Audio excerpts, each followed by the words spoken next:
биздин өкмөт ушул убакка чейин Азимбек, мына сен деген прокурор болуп иштедиң. Ушул убакка чейинки биздин өкмөт бирденке эле болсо, жок, биз уттуруп коебуз.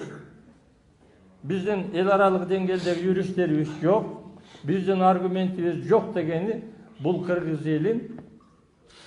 элинин специалисттерин, кадрларын уяттыргандык болот.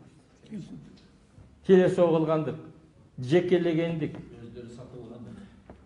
Ошонун аркасында ар биринин өзүнүн кызыкчылыгын тургандыгы.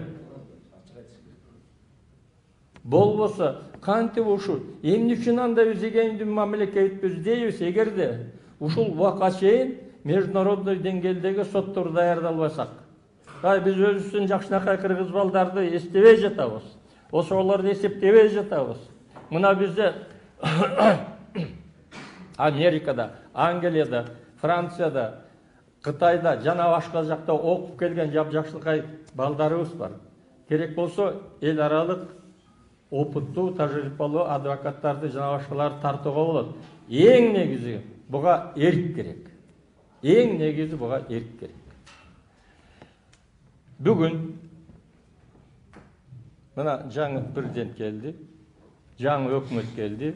Менимче, менин оюмча, бул жаңы президент дагы, жаңы бийлик дагы кумтөр маселесинде малынган эмес. Мен ошондой да ишенгим келет. Ошондуктан, Азимбек, менин силерге сунушум мындай.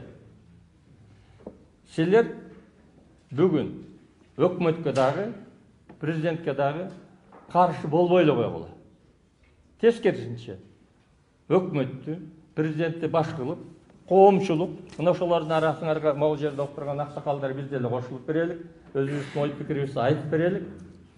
Кумтөрдү чечүүнү кыргыз мамлекетинин кызыкчылыгынын номер 1 деген көтөрүш керек. Болгондо дагы ушуга бардыгыбыз бирге чыгышыбыз керек. Президент дагы, өкмөт дагы, коомчулук дагы. Эгерде ошондой боло турган болсо, анда бул маселе сөзсүз чечилет. Эгер андай болбой турган болсо, бирибиз колой бере турган болсок, бирибиз каршы чыга бере турган болсок, бирөөлөрдүн кызыкчылыгы көрүнүп көрүнбөй туруп, ошол кызыкчылыгын, өзүнүн чөнтөгүнүн кызыкчылыгын карай турган болсо, бул маселе анда чечилбейт, кумтөр ушуну менен бүтөт. 2018 жылдын 20 ноябрында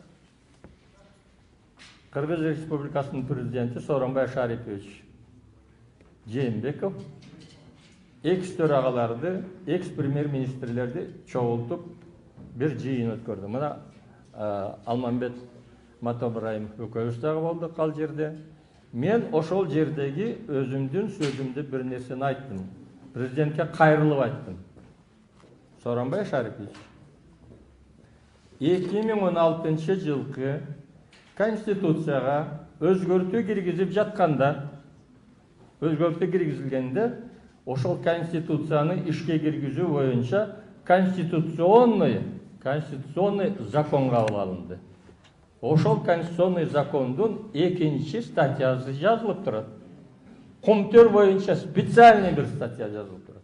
Это конституционный закон. Несмотря ни на какие сроки давности,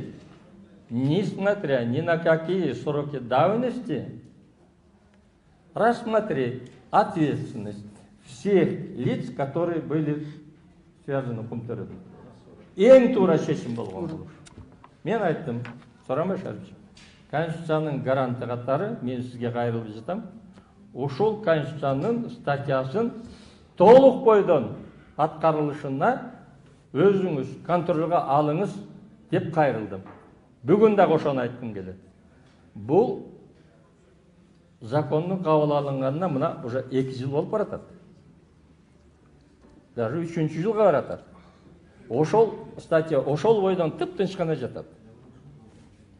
Мына Азимбек, так ошол статьянын негизинде, болгондо конституциялык статьянын негизинде президент баш болуп, өкмөт баарыңар бирге ушул маселени чечүүгө аракет кылсаңар, Менимче анда бул маселе чечилет. Болбосо ар ким өзүнүн кызыкчылыгы менен кете бере турган болсо 20 жылдан бери чатыкташып келатабызбы, 25 жылдан бери. Ошол эле ойдон ушул иш ордунда кала берет, шуну менен кумтөр бүтөт. Кумтөрдү эмне үчүн аягына чыгарышыбыз керек? Эмне үчүн? Биринчиден, калган алтынды Кыргызстандын пайдасына чектөө үчүн. Кыргызстандын, кыргыз элинин кызыкчылыгына жумшоо үчүн кумтөр маселесин азыр көтөрүшүбүз керек. Экинчи, кумтөр сыяктуу башка дагы кен байлыктар болушу мүмкүн. Жалаң эле алтын эмес, Кыргыздын кен байлыгы, жаратылыш байлыгы, адам байлыгы кыргыз элинин, кыргыз мамлекетинин кызыкчылыгына гана жумшалыш керек. Биз ошону эч убакта унутпашыбыз керек.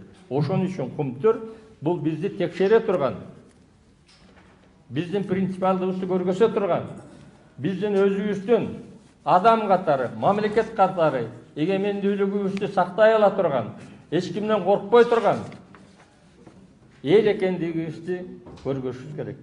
Дастан, ушул жерден жакшы эле сөз айттың. Бирок биз тетиги Западтан коркушубуз керек, ал бул деген сөзүңөрдү токтотулайлы анайындар. Биз өзүчө мамлекетпиз. Болду. Биз эч кимден корко турган алыбыз да жок, мүмкүнчүлүгүбүз да жок, анын кереги да жок. Биз өзүчө мамлекетпиз. Ишиңерге ийгилик.